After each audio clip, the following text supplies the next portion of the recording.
All right. Well, good morning, everybody, or good afternoon if you are on the East Coast. I am Dale with Realvolve and really excited to go through all of Shay's content here. Shay, thank you so much for joining me today. My pleasure. Thanks for having me. I'm excited to be here with you all. So, Shay, I know you said this is a lot. There's a lot of meaty information in here, and there's a lot of content. And so I want to jump right into it. We are covering 15 unique lead gen ideas for the modern agent. This was NAR. Essentially, we just invited everybody that we could from NAR. Like I said, there was over 700 people registered when I checked last night. It's probably even higher now today. So this is going to be a big one. If you guys have any questions as you're watching, please jump in the chat. Shay and I both love to get a lot of feedback and dialogue. So we're going to be asking lots of questions and polls. Pay attention to that and please participate. We're going to put those polls up only for a short amount of time so that we can keep things moving. So hop in there right away. It'll help us a lot with getting through the content, making sure that it's tailored to you. So Shay, tell us a little bit about you and what we're going to be talking about today. Absolutely. So we're going to be talking about 15 unique lead generation ideas for the modern agent. So I have been an agent now for 9 years, I think at this point. I moved to Chicago when I first got started and I knew no one. I literally didn't know a single person. We moved for my husband's job and I got into real estate. And obviously it's hard to get into real estate when you have a sphere of one, which is just your husband, and that's the only person you know. I'm originally from Alaska. Crazy traffic in Chicago. I would cry trying to figure out how to get to Target because there's all these funky six-way intersections. I knew nothing about real estate. So I literally had to start from scratch in order to grow a business. And I was very fortunate that I was able to grow my business quickly. And I built a lot of it on these unique lead generation ideas. So, my first year, and this is probably going to feel very familiar to a lot of you, I did one deal for $131,000 and that was it. My second year, I did 7 million. My third year, I was at 15 million. And my fourth year, I was at 30 million. And it's grown from there. But I had to be very strategic about how I grew the business. And so that's what we're going to focus today are all of those lead generation ideas. And hopefully they're different from what you're already doing. So you have some more things to put in your toolbox. So before we do that, I want to get to know you guys a little bit. So what I'd love is Dale's going to put up a quick poll. How long have you been in the business? And that way I can kind of tailor the presentation today. If I've got a lot of newbies, that's good for me to know, or a lot of experienced people. So if you could quickly just mark your comment about how long you've been in the business. There should be a poll on your screen. You can just hit the dial next to whatever your answer is. We'll give everybody another minute to do that. And then we'll see those responses. Hey, we got somebody from Wasilla, Alaska joining today too. Woohoo! Alaska in the house. I'm so excited you're here. All right, Shay. Well, we got almost 85% of people responding. This is a good group, man. That was fast. Perfect. So, what they say. So 42% have been in less than 1 year, 22% 1 to 3 years, 16% 4 to 10 years, and 20% more than 10 years. It's a pretty good split. That's a good mix. Okay, with about half being less than first year. So you should be able to hopefully get a lot from this class today. Okay, so next poll, what percentage of your business comes from referrals? So we're going to put that poll up on the screen. So if you could let us know from referrals and past clients, if that's 10%, 25%, 50%, or 75%. When you're a new agent, obviously that's going to be really hard because you don't have any referrals or past clients, right? But once you get to be an experienced agent and talking with other top agents around the country, I find that usually 80% or more of their business comes from past referrals. And I'm a huge believer in that's where your business should come from, because those are people who already like you. They had a good experience with you, hopefully, and they want to help grow your business. So for those experienced agents, I would hope you would be in that 75% or more category. So let's see what these results say. And obviously new agents, it's going to be a low number for you, most likely. Yeah, somebody in the chat said 85% plus. Awesome. So we're about 70% voted. Really quickly, give you 5 more seconds. Hop in there and put your vote. And just so you guys know, for me, mine is about 95%. Almost all of my business comes from past referrals or referrals and past clients. And that is very strategic for me. That's how I've been able to grow my business.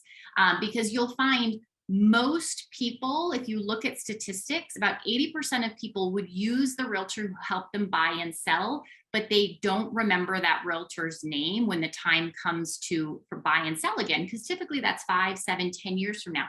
So we do a really poor job of staying in contact with people. And because of that, we leave a lot of money on the table. So let's see what these results say. So it looks like 41% were at about 10% of their business. 14% of you said 25% of your business comes from referral and past clients. 13% of you said that 50% of your business, about half your business, comes from referrals and past clients. And 33% of you said that it is 3/4 or more. Yep. And okay. somebody put in the chat, it was 85% even. Yep. So I'm going to hopefully give you a lot of ideas today to grow that percentage. All right, we have 2 more quick polls. So our next poll is, how many homes have you sold so far this year? So it can be either sold or under contract. I don't care. So let's just kind of see where people are on the spectrum. Oh, Eva Beach, Hawaii. My in-laws live there. So glad to have you join us from Eva Beach. All right, so if you've done fewer than 5, fewer than 10, 11 to 15, 16 to 25, or 26 plus, please put those down. Obviously, new agents, that's hard. Again, as I said, I sold 1 property my first year for $131,000, and that was it. So with a lot of new agents, I'm guessing we're gonna have a bunch of fewer than 5s. So hopefully by the end of this class today, you're gonna have a lot of ideas to help you get to that 26 plus category. I don't think that's possible your first year. I think that's hard your second year, but I certainly think that's doable for people your 3rd year if you implement what I tell you to do today. All right, Dale, how are we doing on percentage of people who completed this one? 79% voted, so I think that's probably good. We'll call it.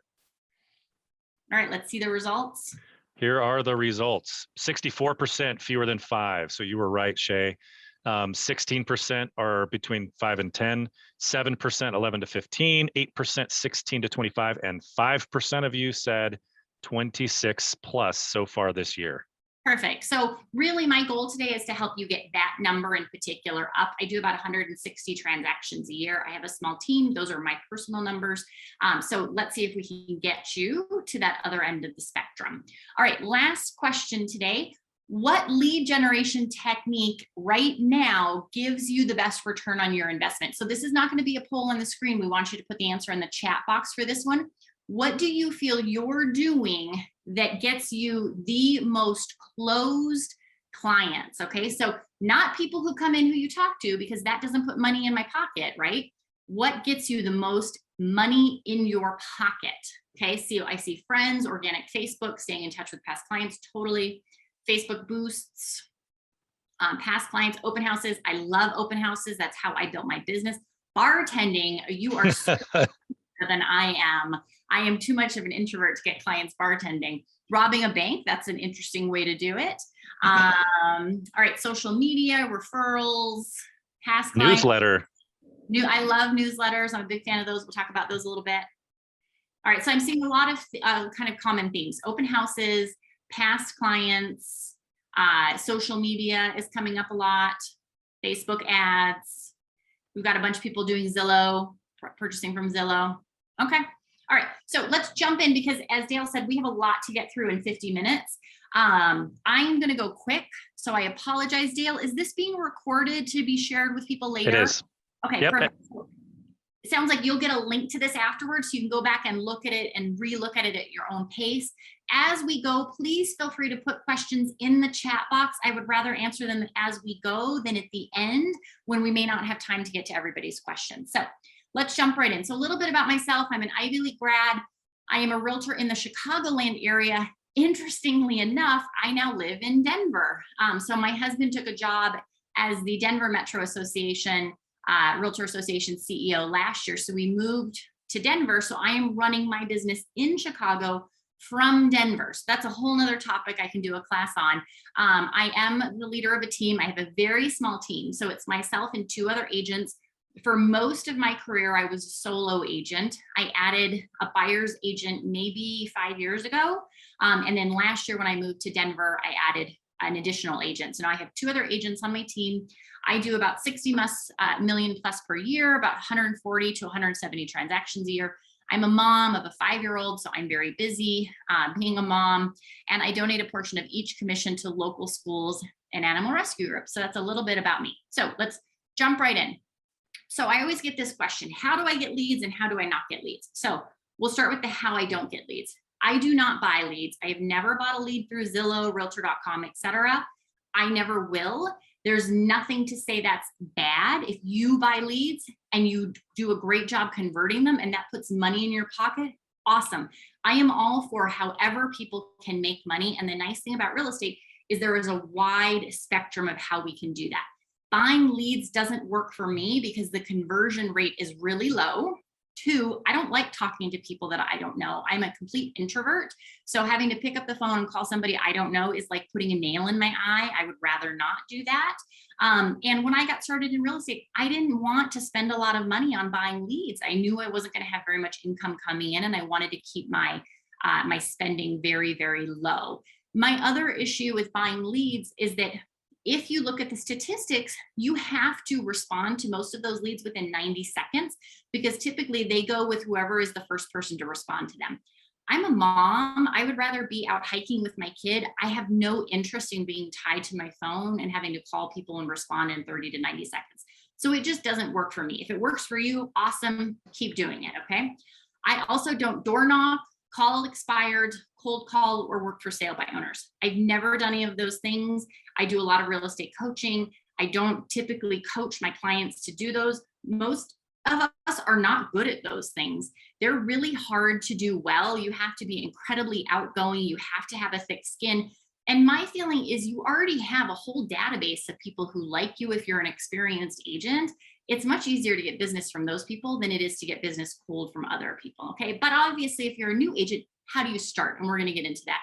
I don't farm neighborhoods with postcards. I tried that. I found it to be very expensive and that it didn't really work very well for me. I think that's a little bit different in Chicago. You know, if you work, you know, like out here in the Denver suburbs area, it probably works better where you have neighborhoods, you know, where all the housing stock is similar. In Chicago, it just doesn't work well. I don't lead generate for 3 hours every morning. I don't have any time on my calendar for lead generating at all.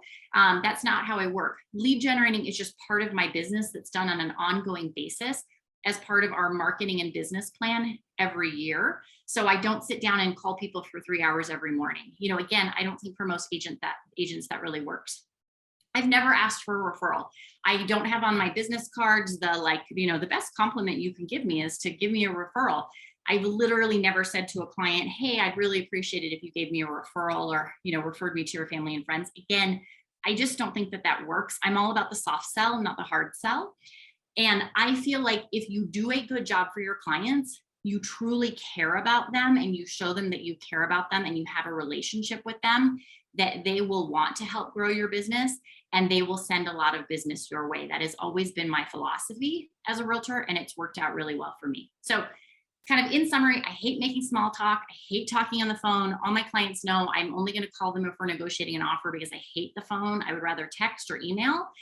So these things don't work for me. And again, the nice thing about real estate is you can figure out what you are good at and figure out what works for you. Okay. So how do I get leads? My number one philosophy is I'm going to love on my sphere. I am going to create personal relationships with my sphere. I highly disagree when people say, you know, your relationship should be like your doctor. You don't call your doctor after hours. You don't know your doctor's first name. You don't get presents from your doctor. I totally disagree with that philosophy. When we are helping people buy and sell real estate, it is the most emotional transaction they are ever going to do in their life, right? I can't tell you how many times I have clients cry, scream, you know, it's a hard, stressful process for people, right? And so you get to know them at a very different emotional level than you do in most other transactions. I want these people to be not only my clients, but really my friends for life. And yes, I don't like all of them. Some of them I don't want to be my friends. After the transaction ends, I'm like, oh, please don't ever call me again, is what I'm thinking, right? But most of my clients, I actually like them as human beings. I care about them. I want to be in their life for the next 40 or 50 years and be their realtor over that time. I want to see them have kids, get married, help them through divorces, all of those kinds of things. So I do a lot of play dates. If they have young kids, I invite them over to my house. Their kids come, we play. I invite a lot of them out to dinner. I do check-ins with them, which I'll talk about. I, go to their birthday parties if they invite me, their weddings. I invited a lot of them to my wedding, right? I really think that this is not a transactional relationship, that if you are going to be successful in real estate, it should be a personal relationship. We're going to talk about my unique lead generation strategies, which is what you're here to learn today. And then I'm a big fan of client events, which we'll talk about as well. I think everybody should be doing at least 2 to 3 client events a year. I'm all about getting belly to belly with my clients, seeing them in person, and again, developing that relationship. Treat your clients like gold. So somebody said with COVID, some of these are not workable. Totally workable. I am probably as COVID conscious as anybody. I don't go into stores without masks. I'm vaccinated, etc. I still meet people outside for dinners, play dates outside at the park, things like that. So definitely very workable with COVID. And I'll show you how I'm doing that. And with our client events, they're all very COVID friendly, and I'll go over those with you. I think you should treat clients like gold. So for me, that is very different from every client. And one of the first things I ask them is, what would it mean like for us to provide white glove service to you during this transaction? And I want to know what they say. And then whatever they say, we do. That can be, I had clients, elderly clients with COVID who they had a second home someplace else. They went to their second home. I put their property on the market, arranged for painting, staging, repairs, etc. They did not want to have to come back for any of that. So once we went under contract, I arranged for people to come over, pack their home, went and oversaw the movers taking all of their stuff and just ship it all to their second home in Florida or wherever it was, so that they did not have to travel during COVID. They did not have to be with movers, packers, etc. Right? So figuring out what is important to that client. Sometimes it's arranging for dog daycare for their dog during showings. Sometimes it's arranging for babysitters. I've arranged for literally anything you can think of to treat my clients like gold. And then responding immediately. When a client texts me, if I'm in the middle of a showing or I'm doing something else, just texting them back and saying, I got your message, I'll get right back to you, right? The number one complaint that clients have about realtors is a lack of communication, okay? So respond to them, let them know you got their message. Even if you can't respond, then you will get back to them. This is particularly important with sellers, because I feel like if we put properties on the market and they're not selling, we don't know what to say to our sellers. And so we just stop reaching out to them. I reach out to my clients who are either actively looking in the market or on the market or under contract every single day, just to check in with them and see what they need.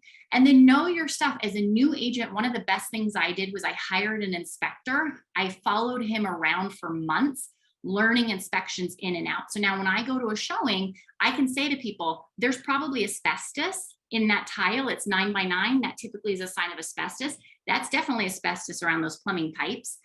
That's lead-based paint. I'm concerned about the efflorescence here. I see a crack in the I-beam, and I say, look, I'm not an inspector, but these are things that are concerning to me. So if you put an offer in on this property, we need to make sure those things are checked out, right?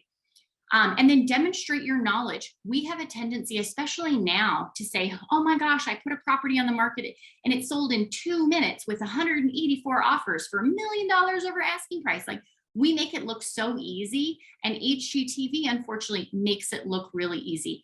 In reality, real estate is hard, right? We know that it took time to get that property on the market. Maybe we had to stage, maybe we had to paint, maybe we had to get rid of mice, whatever it was. Talk about the hard stuff that goes into the transaction. Make it seem hard. Talk about the appraisal came back low and you had to negotiate that to keep the deal together, right?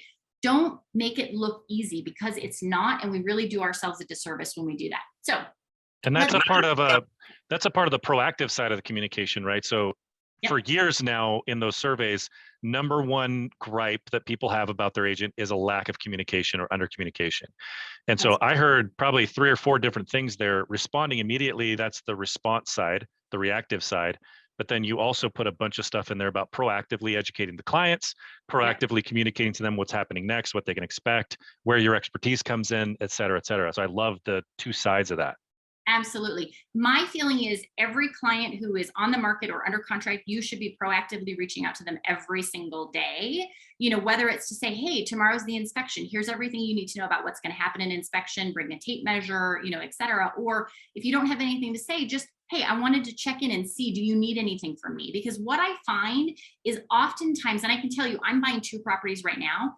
I have a lot of questions for my agent and I don't want to bother him, right, with all these questions. But if he reached out to me every day, I'd be like, yes, I do actually have a question. And most of the time when I reach out to my clients, their response is, I do have something I need from you. Here's what I need. But they don't want to feel like they want to bother us, even if we've told them they can contact us anytime. So it's that proactive communication that's really important.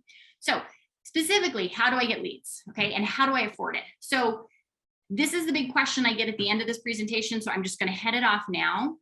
Most of what I'm going to talk about is free. Some of it is not. Okay. We as realtors tend to waste a lot of money. We want to buy every new shiny object that comes out or that we get an email about, and every new technology. So I coach clients all the time who are spending money on 20 different systems and they're not actually using any of them, right? They have 3 different CRMs. They've never used any of them.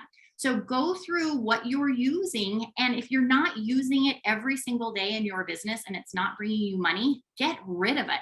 Stop being enticed by every shiny new object that comes out, right? I have had the same website and the same CRM. I use Realvolve. I've had both of those for probably 10 years. Are either of them perfect? No. And no offense, Dale, right? Like no CRM is perfect.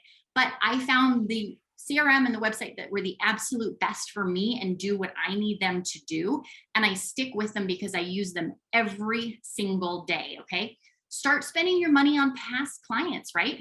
Look at the ROI that you're getting on things. If you're not making at least $2 for every dollar that you spend, get rid of it and start spending your money on past clients. Start partnering with your vendors. Every time I do a client appreciation event, I have sponsors for that event. So I typically have 2 sponsors per event. That way I'm able to cut my costs in thirds and do 3 times the amount of events. Okay. Make sure you're negotiating. You negotiate on a daily daily basis for your clients. You need to do the same for you. So when you're doing an event, negotiate that cost down, figure out what businesses your clients own and involve them. So like we do photos of our clients once a year. We use a vendor who's a photographer, who's a client of ours to do those photos. So see how you can support your clients' businesses and they will help support yours. And then really focus on what you're good at that's free. I am very good at open houses, which we'll talk about. So I built my business on open houses. I am not good at door knocking. I don't think you should try to force yourself to do something you're not good at because you're going to hate it. It's going to come across as inauthentic and you're not going to do it every single day. Okay. Cecilia asked, how do you ask vendors to help with events if you're selling 10 to 15 homes a year? So that's great. Figure out who you are referring people to a lot. Like if it's a mortgage lender, I would go ask that person. Maybe you're referring your inspector a lot. Ask that person, or a painter or a carpenter, right? It doesn't matter how many homes you're selling a year. I'm a very good connector. I'm always giving out referrals for electricians and stuff. So those people are very willing to help sponsor my events because they want to get in front of my clients and, get that increased business. So I don't think it matters how many homes you're selling. All right. So one of my number 1 ways to get business as a new agent and still today was to create a networking group. So even if you are new to the business, you can do this. Last year, I closed $10 million in business from this networking group. It cost me $0. Okay. It cost me 9 hours of my time for 10 million in sales. So you can look at joining a networking group like BNI. That's very popular in most areas. But the problem is most of those groups were started by realtors. So it is very hard to get into one because they only allow one person per industry. So I decided, since I couldn't find a networking group like BNI to join, I would make my own. And what I wanted to target in my networking group were people who would be present during major life changes in someone's life. Okay. So things like a divorce attorney, right? A real estate attorney, a lender, a will and trust attorney, an elder care attorney, a therapist, a doula, an OBGYN, a financial planner. I just got 2 referrals this morning from my financial planner in my group, right? A will and trust attorney, right? So those people who are going to be present during major life changes, and the major life changes I am targeting are getting a new job, okay? having a baby, because that usually is the number one thing that causes you to move, having a death in the family, getting a divorce, and in my area, getting a dog, because then a lot of people move from condos to homes with yards. Okay. So figure out what are the major life changes in your area. Maybe you are in a retirement community. And so it's people looking to retire, right? That's not my thing in Chicago, right? But that may work really well if you're in Florida. So then figure out who are going to be the influencers in those people's lives as they're looking to make those major life changes. And those are the people that you want to get in front of. So I made a list of about 25 industries that I thought could be very good referral partners during those major life changes. I didn't know very many people when I first started this networking group because I was brand new to real estate. So I knew a lender and I knew like 2 other people. So I went to them and I said, look, I want to create this networking group. Can you help me find these other industries to join? And I went to my managing broker and said, I'm looking for people who are really good connectors in these industries. Do you know anybody?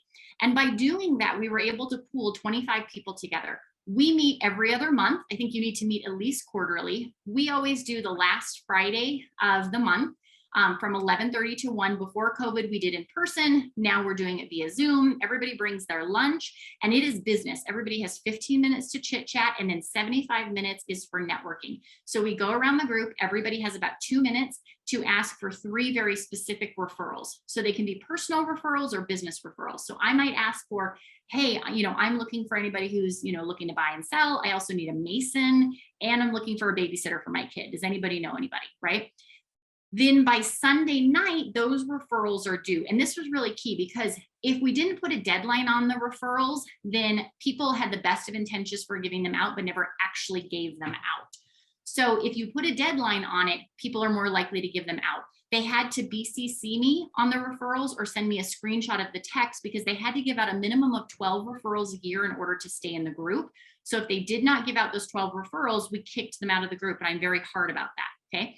So that doesn't mean I have to get 12 new clients because it's my job to convert the clients, but I have to at least be giving out 12 referrals to other people in the group. And then everybody has to do a one-on-one coffee with each person in the group over the course of the year to really deep dive into that person's business and start to understand it a little bit more. Okay. All right. Let's go to the next topic. All right. Divorce attorneys. With COVID, this has been a game changer for our business because unfortunately, so many people are getting divorced because of COVID. And I think with this Delta variant, we're headed back into tougher times again for the next year. And I think that is going to be the case again. So start looking for divorce attorneys. Oftentimes, the people who are getting divorced cannot use somebody that they already know because the judge wants an impartial third person. So when we've been able to get in with divorce attorneys and divorce judges, then oftentimes they'll appoint us as the agent for the clients because neither client knows us. And we're typically able to charge at the higher end of our spectrum of what we would charge for commissions oftentimes because they're more complicated deals. So start reaching out to divorce attorneys and say, hey, look, and this is true for me. I'm having a lot more clients getting divorced. I need good divorce attorneys to refer to. And I'm looking for divorce attorneys who are in the same situation and are looking for realtors to help divide up those assets. Would you want to meet? I've been doing all my meetings with divorce attorneys over Zoom. They're 15-minute meetings. I've gotten a lot of business from that first year or this past year. So I would definitely recommend going down that path.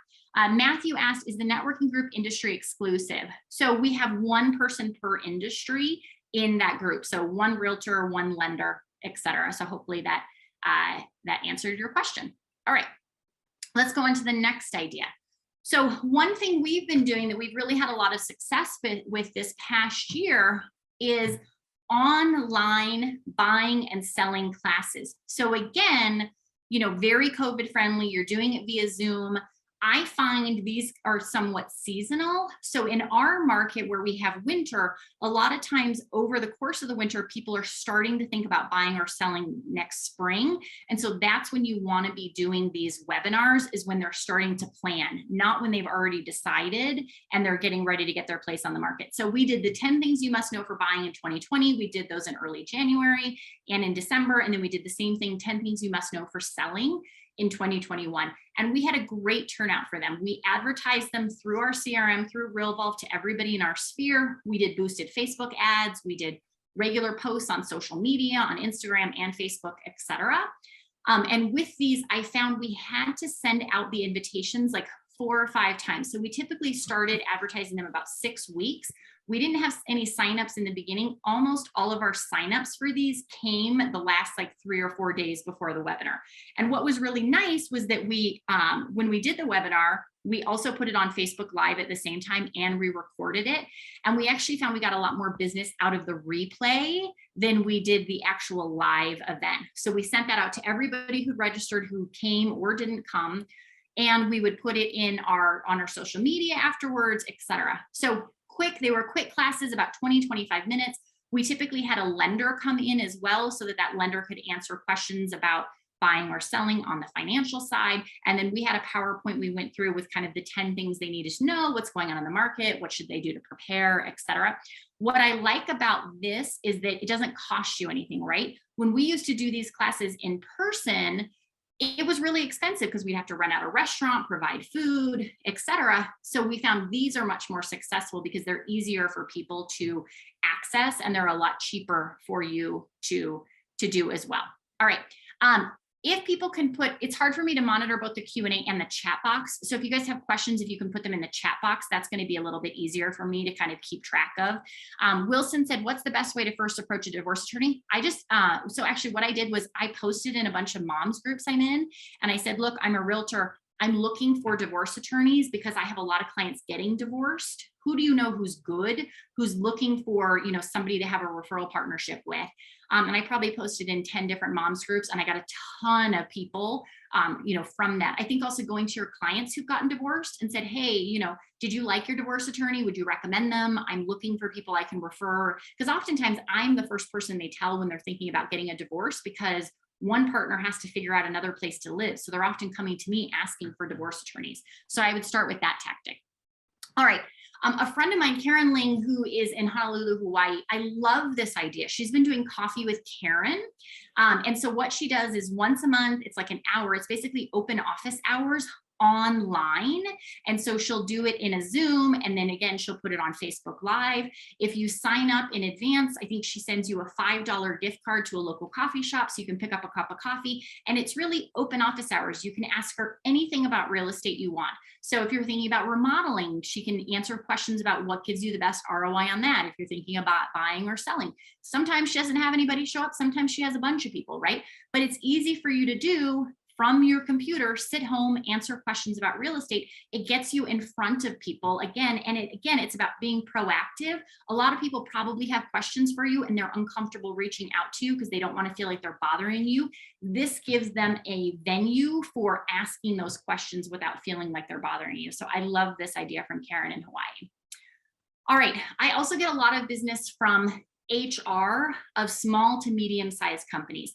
So I love relocation deals because I love a client coming in for 1 or 2 weekends, touring a bunch of properties, putting an offer in. It's quick, we get it done. It's quick and dirty, right? What I don't like is paying 42.5% or 38% or whatever it is to a relocation company, right? When essentially they're taking money out of my pocket to pay that person's benefits. So what I decided to do was start to target companies that aren't big enough to have relocation departments, but occasionally have clients relocating, okay? So what I did was I started off, again, with my CRM. I knew which company every client worked for. And I pulled my client list and I went through those companies and I started to figure out which ones were small enough that I thought they would need relocation help, but they weren't big enough to have a relocation relationship already. And then I went to those past clients and I said, look, I would love it if you could introduce me to your HR person. I want to start to develop a relationship with your company so I can be their go-to person when they bring in a new employee who needs to move from out of state.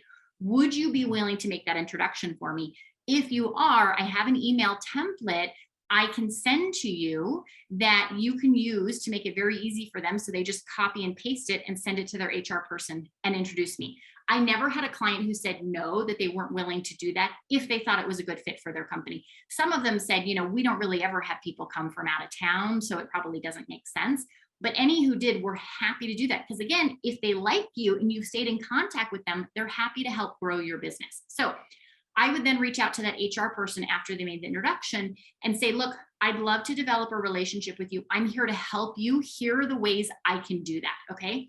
I can tour prospective new hires around the area and answer their questions about, what it's like to live here, what the different areas are like, how the school system works, kind of all of those questions that people have when they're relocating. Obviously, you have to be careful of fair housing, but you can still answer their questions as best you can. Then I would offer to rebate them a closing cost credit. So you can rebate a party in the transaction a closing cost credit and is not a RESPA violation as long as it is somebody in the transaction. So the buyer or the seller, okay?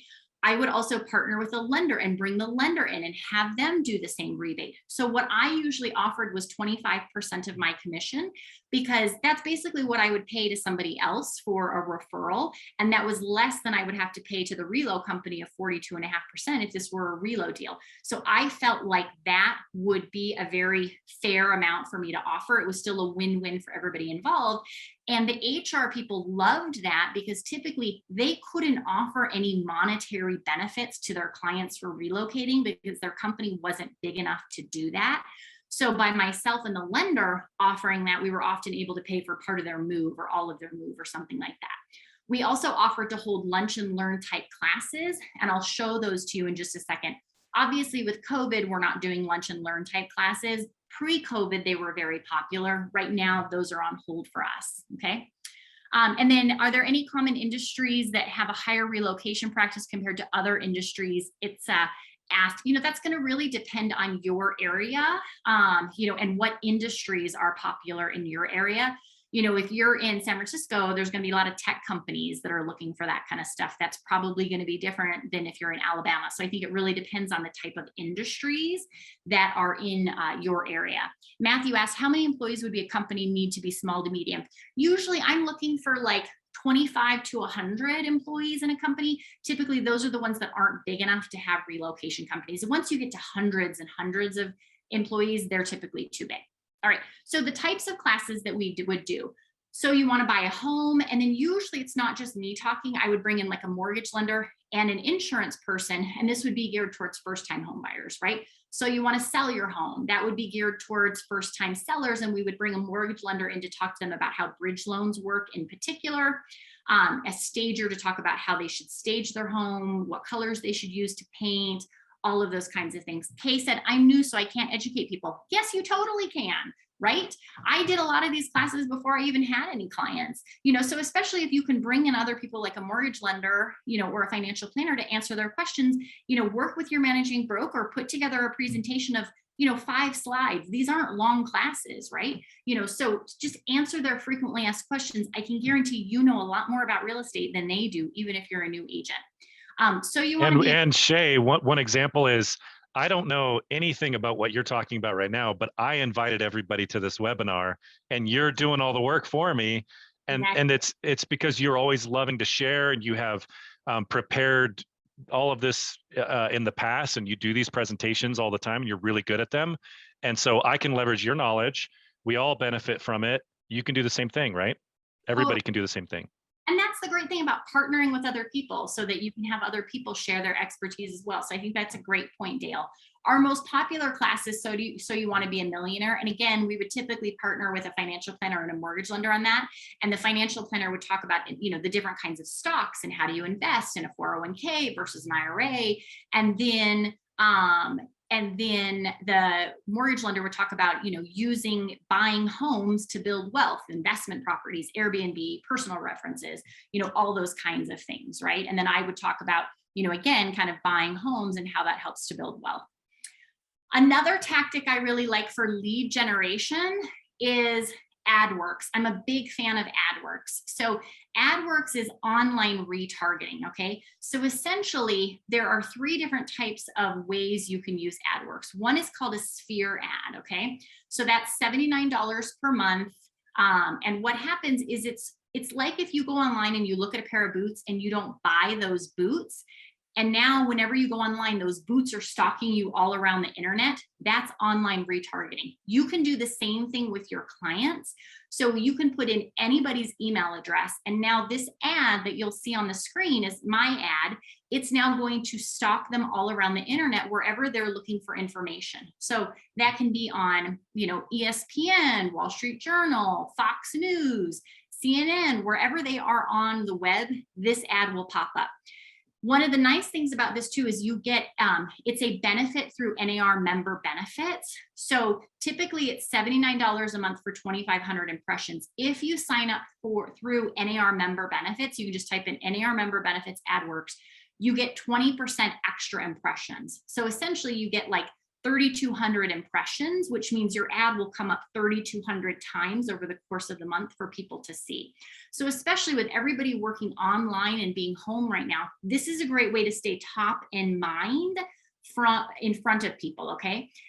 AdWorks has a very generic basic ad that you can use. I wouldn't use that. I think it's really ugly. I went to my marketing department in my office and they were able to create these GIF ads for me for free. Otherwise, Canva is another great place to make ads, as Jessica suggested, or Fiverr. You can hire somebody on Fiverr for $5 and make ads for you, okay?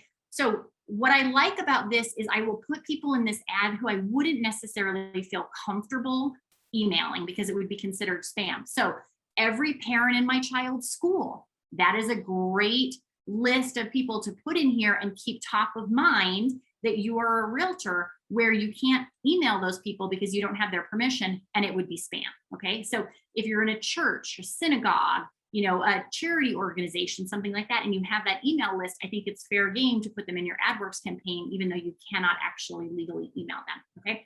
You can also do ads by zip codes to farm areas if you want to farm areas.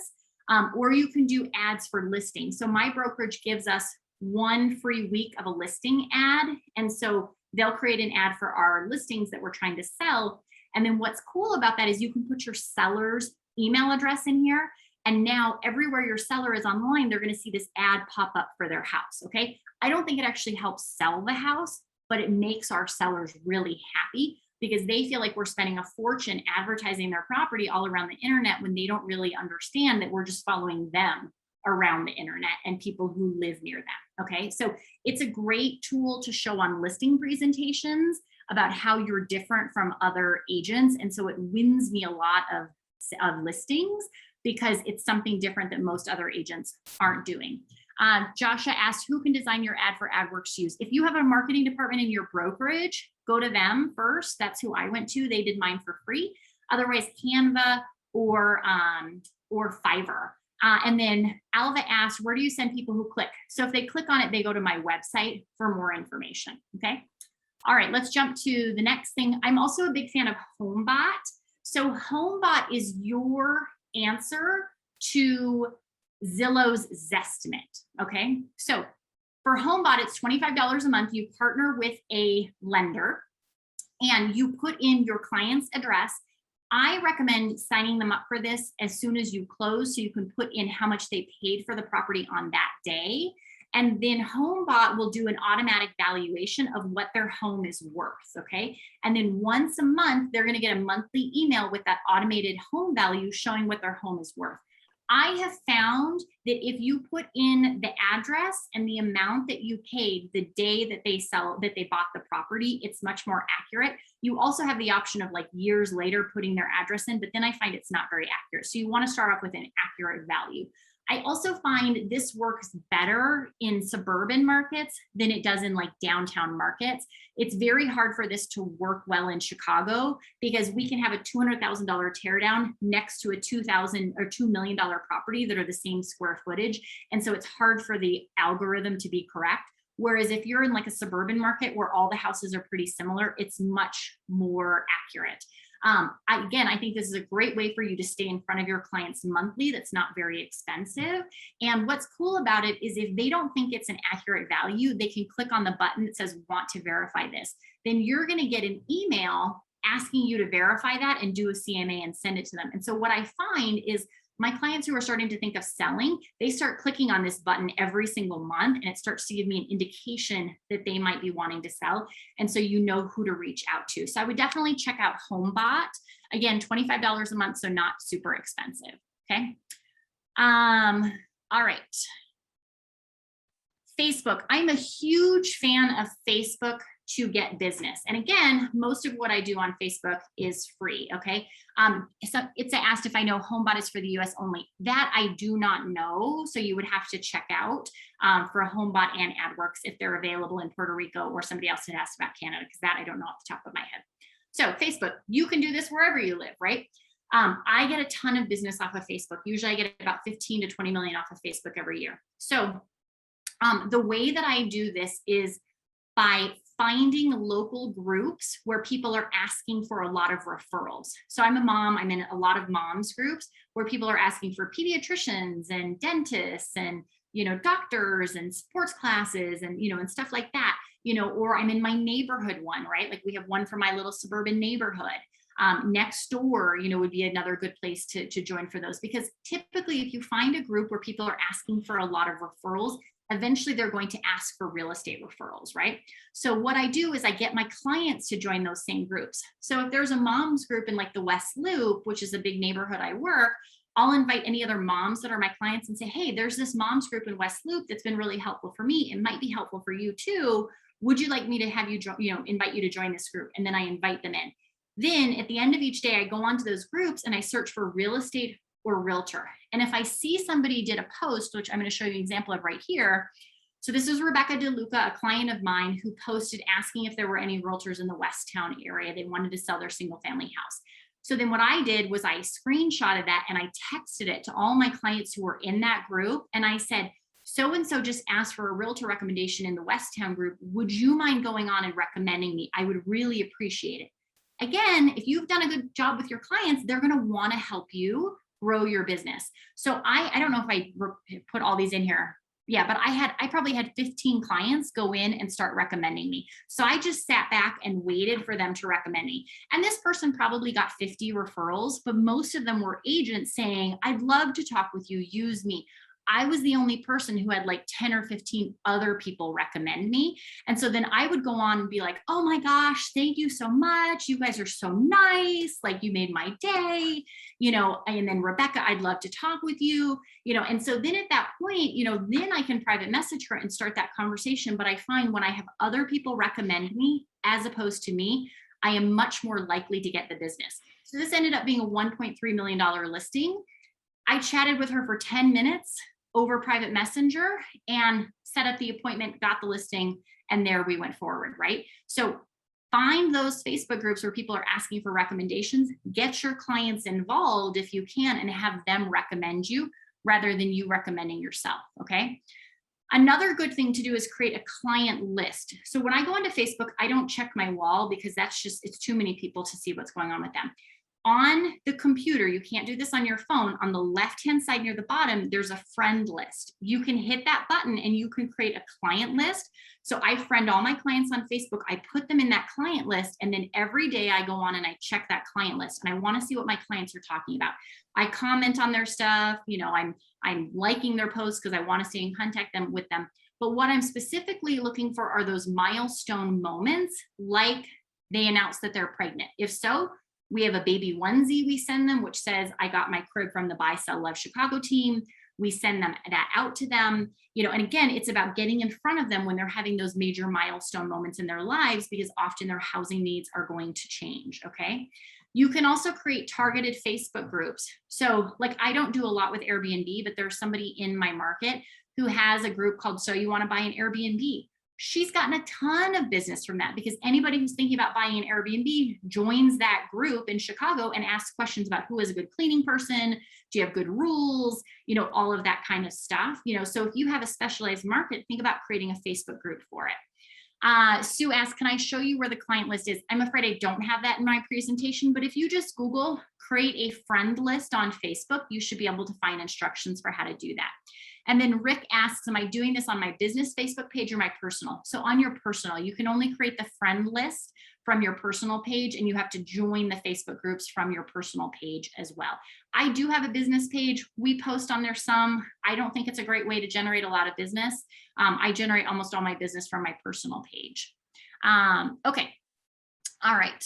So let me show you some other stuff on Facebook. So we moved to Denver last year. There's a realtor here, Kate Swenson, who I thought this was brilliant. She has a moving to Denver, Colorado page. And this was like 6 months ago. It had almost 5,000 members. So I'm sure it has more than that. This is something as a new agent you can do. Again, it doesn't cost you any money. What's awesome about this is before you can join the page, she has one of the little surveys that pop up, and she asks, are you moving here from out of state? What neighborhoods are you interested in? Are you looking to buy or sell? Or sorry, are you looking to buy or rent? Are you already working with a realtor? If not, would you like me to help you? She gets a ton of business from this page. And now she knows, whether they're looking to buy or sell, what areas they're interested in. She asks them what questions do they have about Denver that she can, and so she starts to develop that relationship with him, and she screens them, right? Like other realtors are not allowed into her group. It's just her. So she has this captive audience of 5,000 members who are all looking to move to Denver and are asking questions about where they should buy, how much rent is, all that kind of stuff. And so she cleans up in this group. So I highly recommend doing something like that for your neighborhood, your area, your city, etc. Okay. What content would you have on the moving to groups? Things like, school rankings that can't come out. You can't provide a lot of that content, but you can quote third sources, cool things to do in the city, new exhibits that just came out that people might want to go to who are new, where do they find the pumpkin patches? Like that's all the kind of stuff I needed as somebody moving to Denver, that kind of stuff. Okay. All right. So I also think it's really important to be posting in your story section on your personal page. So everybody in my team tries to post in the story section on their personal page real estate stuff daily, ideally 4 to 5 times a day about real estate. That's the section of the stories where it lasts 24 hours and then goes away. Okay. I don't like to inundate my personal Facebook wall with real estate stuff because I feel like people want to get to know me as a person and they want to work with people that they like. So I try not to put anything on my personal wall more than at least once a week or every other week that has to do with real estate. My personal wall is for personal stuff. My story section is for real estate stuff. They can click on it if they want to see real estate stuff because people like real estate porn, right? Everybody likes looking at pictures of houses, either really cool ones or really weird ones, right? Like my most popular post was I posted pictures of termites and termite damage, right? And that got a ton of engagement because most people didn't know what that looked like and hadn't seen it. So these are all kind of ideas of things you can do. Most of my team, they'll take a quick 5-second video when they go in for a showing, either outside the house or inside the house. They'll post that. You can film a quick little Monday market report about, hey, this is what we're seeing in the market, or a monthly report, right? Tuesday tips, things to look for when you're going on to showings, or if you're a seller, things to do to get ready, get your house ready. You can interview other people. I have interviewed insurance agents about, should everybody have flood insurance? Should everybody have sewer backup? Think about content that's educational for your clients.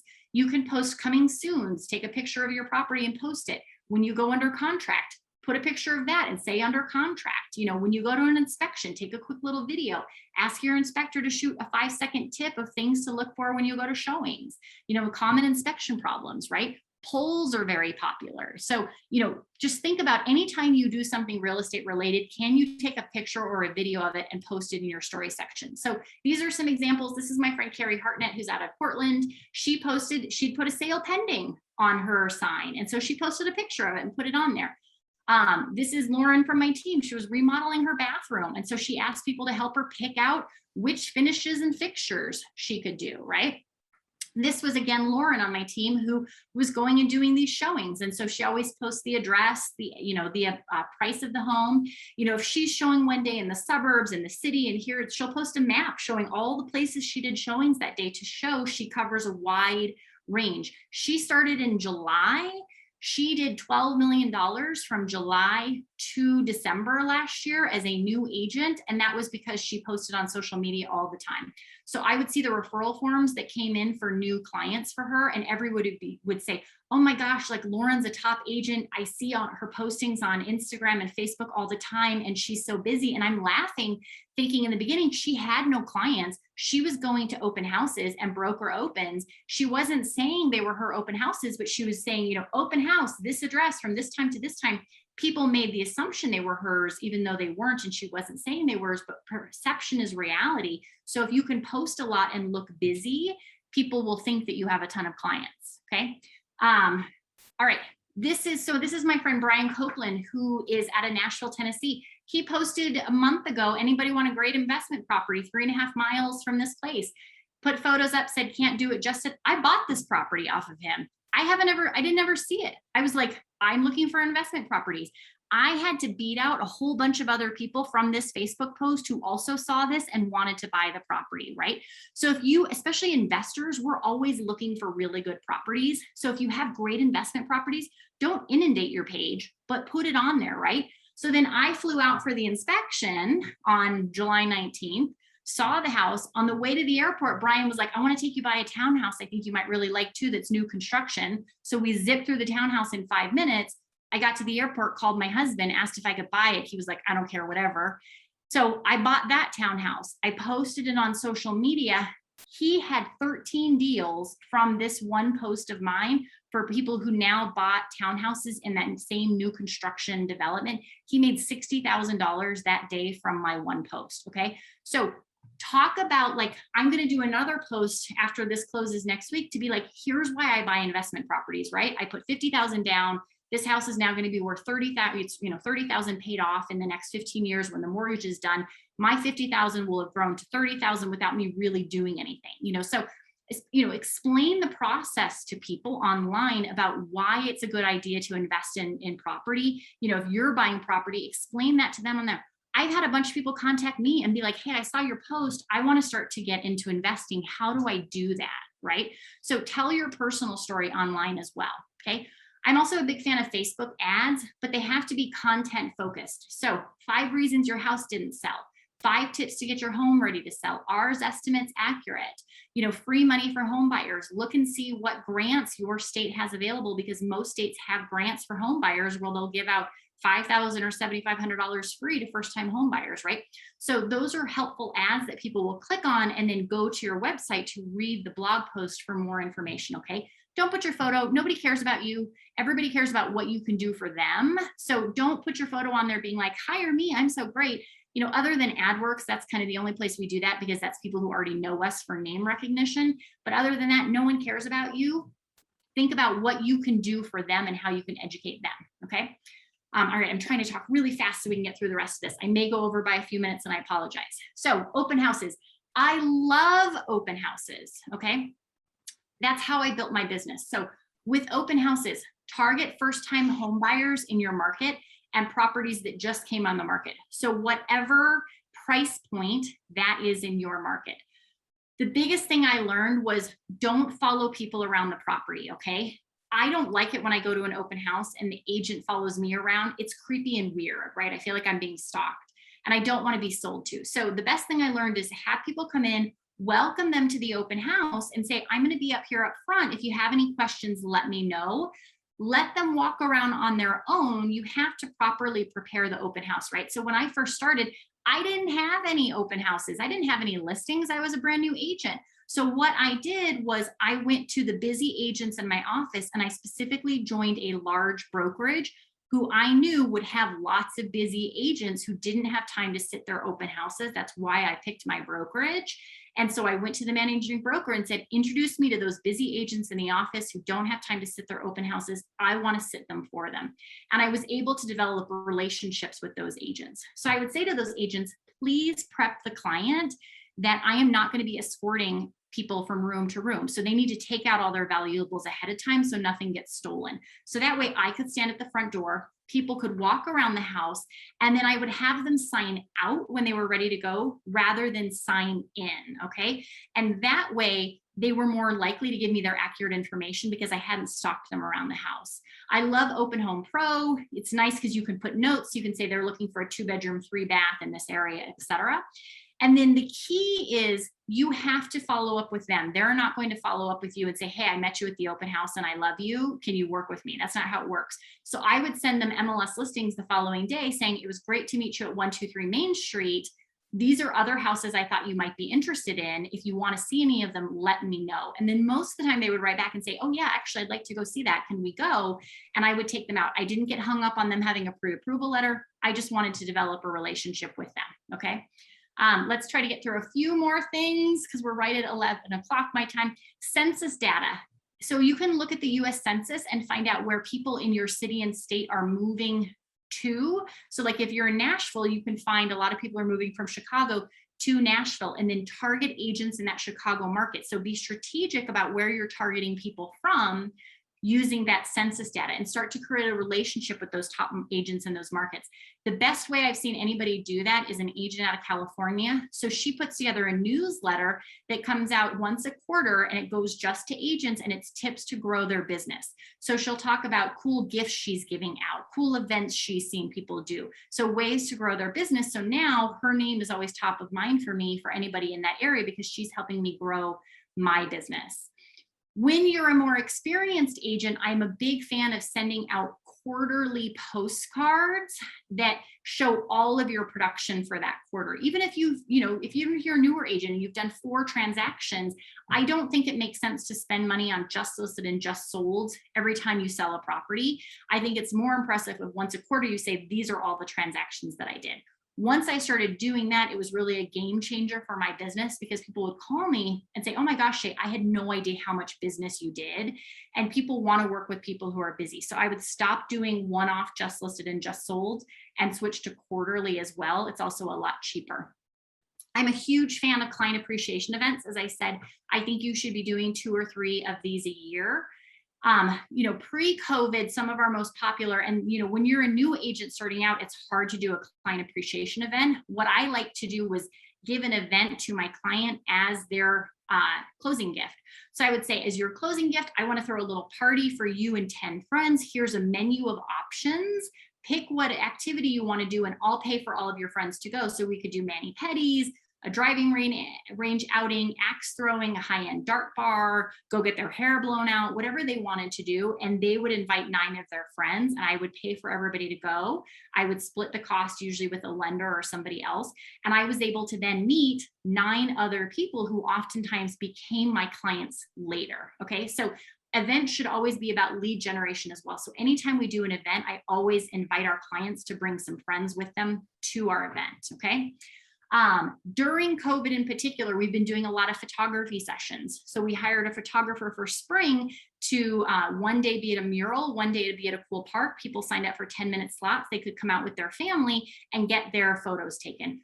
Last weekend, we did an ice cream social. So we booked 4 different ice cream venues over a weekend at different times in different parts of town, invited people to come out. I bought them an ice cream cone, so it wasn't very expensive. And I got a chance to chit chat with everybody. And I was able to connect with 200 or 300 people. Again, this is why you need a good CRM, because for me to organize those types of things and send out invitations to 1,000 people is really hard if you don't have everybody in your CRM. Okay.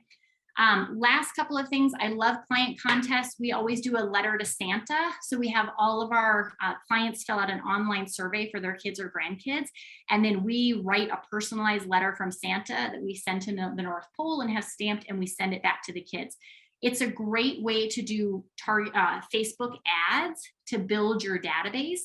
So I spent $19 on this and I got 25 potential new clients from it. So it cost me about $1 a client. That's a pretty good return for me. And now I have these people in my database who I can market to going forward.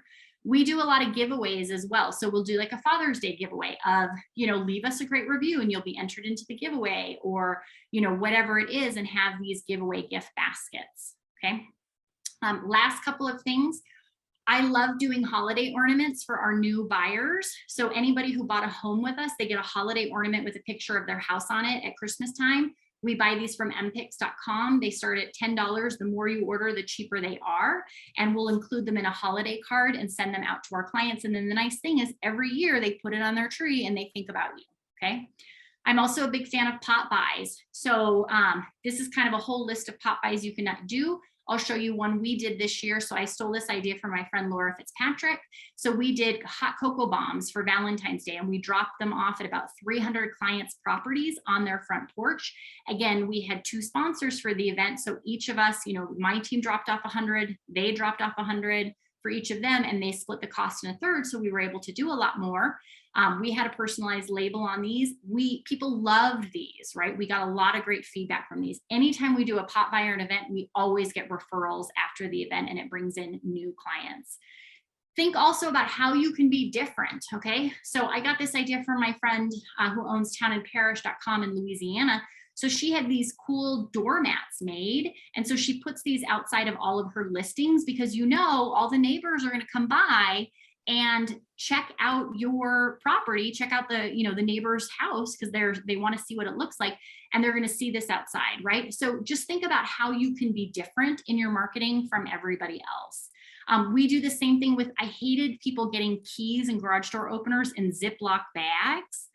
And so instead we ordered these nice little burlap bags from Amazon. We put this little tag on it. And then when we're meeting buyers at the house for the final walkthrough, if I'm the listing agent, we go, you know, and I'll give them the keys and stuff in this. And then we always have a bottle of champagne with a little note from us in the refrigerator saying, if you have any questions about the house, you ever need service providers, please feel free to reach out to us. We get a ton of business from the buyers who bought our listings because we stay in contact with them after the transaction closes. So Amy asked, you must have an assistant. So I do have a part-time assistant who works about 20 hours a week. But because we've organized everything in our CRM, it makes it easy for us to do this kind of stuff, okay? Last thing I'm going to talk about, post-transaction follow-up. Okay, this is the easiest thing you can do as a new realtor once you have a client, and is the #1 way you can make sure that you are getting their business and their referral business going forward. This will be a game changer for your business. You should have a 10-year follow-up campaign. So in my Realvolve, I have a workflow that is closed clients. It is a 10-year follow-up campaign where we reach out to them once a month with maintenance reminders, paying their property tax reminders, how to save money on their electricity bills, all that kind of stuff. We just sent out today an email asking if they're planning to list over the winter or the spring, let's take their photos now before everything looks like crap, because we have snow on the ground in Chicago, right? So we're always able to line up a whole bunch of sellers now for next year because we do that. Send them home anniversary reminders. We have an automatic check-in through our Realvolve workflow that just checks in with them once or twice a year and says, you know, hey, how are you doing? How's the house? Is there anything I can help you with? If I'm in the area for a showing, I'll text them and I'll be like, hey, I was just thinking of you. I just drove by your house. How is everything going, right? And we love newsletters or letters from the heart that talk about kind of what's going on with you personally, what's going on with the real estate business, et cetera. And again, those are very easy to send out from Realvolve. They have newsletters you can use, or you can make your own, and you have all of your content and contacts organized. So these are examples of our maintenance checklist that we send out. So we only had to make them once. We send them out every single year, so they're very easy to use. So at the end of the day, really the goal is if you love on your clients, they will love on you. Treat them like people, not leads. Be different from the realtor sitting next to you. Be proactive. You have to be reaching out to them regularly and stay in contact after the transaction ends. So I apologize I went over by a few minutes. Please, if you have any other questions, answer or just put them in the chat box and I can answer them for you. Javier asked, how did your business change when you moved out of Chicago? It's grown, actually. So now I spend my day negotiating contracts and inspections and things like that. And my 2 agents take care of all of the in-person showings. So Dale, I'm going to turn it over to you really quickly for kind of closing stuff, and then I can answer any other questions people have. Yeah, so thank you so much, Shay. I mean, man, there was so much engagement, lots of questions, and so really good information here. So I was putting in the chat there, if anybody's curious about what Shay's doing with her CRM, Realvolve is the CRM, and I'm with Realvolve. You can start a free trial at realvolve.com. You can also just schedule a time to chat with us. If you just want to talk with us for a few minutes, our professionals are not going to try to hard close you and hard sell you. We really do want to get to know you a little bit, find out what you're doing in your business, where are you at in your journey, and then help make some recommendations. And we always say that no is a perfectly acceptable answer, but we would love to chat with you. So go to realvolve.com. You'll have two buttons there. One is to start a 14-day free trial, and the other is to schedule a quick time to talk with us. Again, this was recorded, so as soon as we're done here, I'm going to start processing the recording, and we'll try to get it out today. If not, worst case, it'll be tomorrow morning. And if you have any other questions, just shoot us an email, info@realvolve.com, or you can email me directly, dale.warner@realvolve.com. Thank you so much, Shay. Let's get to some more questions. What other questions do people have? So a couple of people have asked, what's the difference between Firepoint and Realvolve? Can you answer that for people? Yeah, it just totally depends. It's difficult to just make a recommendation for a blanket statement about what Realvolve's good for and what Firepoint's good for. But in a nutshell, Firepoint is IDX website with a CRM built in, so it's really good at lead management, lead distribution, reporting, ROI, and we have the best pay-per-click managed services in the business. Our benchmarks and our price per lead are the best out there. So we've built a really good team around lead generation, and then the product's really good for lead conversion, lead nurturing, all that kind of stuff. Realvolve is really great. A lot of people use both. A lot of people have an IDX website and Realvolve. And so they manage their leads over in Firepoint, convert those leads. Once they're leads, they go into Realvolve as clients. Now, you don't need both. Just want to give you that caveat. Realvolve has the best automation in the real estate industry, hands down.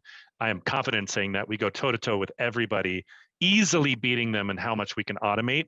Workflows, we have libraries of workflows, really great for repeat and referral based businesses, really great for automating things, fantastic transaction and listing automation processes and coordination processes.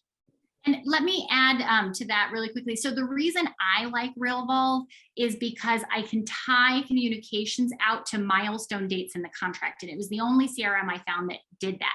So an example of that would be, we have a buyer under contract workflow, which as soon as a buyer goes under contract, we switch to that. It will automatically send them a reminder about the inspection the day before the inspection, because we can tie that into the inspection date. And it'll say the inspection's tomorrow at 10. Here's everything you need to know, bring a tape measure to you. It will then also automatically send an email to the listing agent if I'm representing the buyer saying, don't forget the inspection's tomorrow at 10. Please make sure your sellers leave clear access to electrical panels and the furnace and the hot water heater and all that kind of stuff.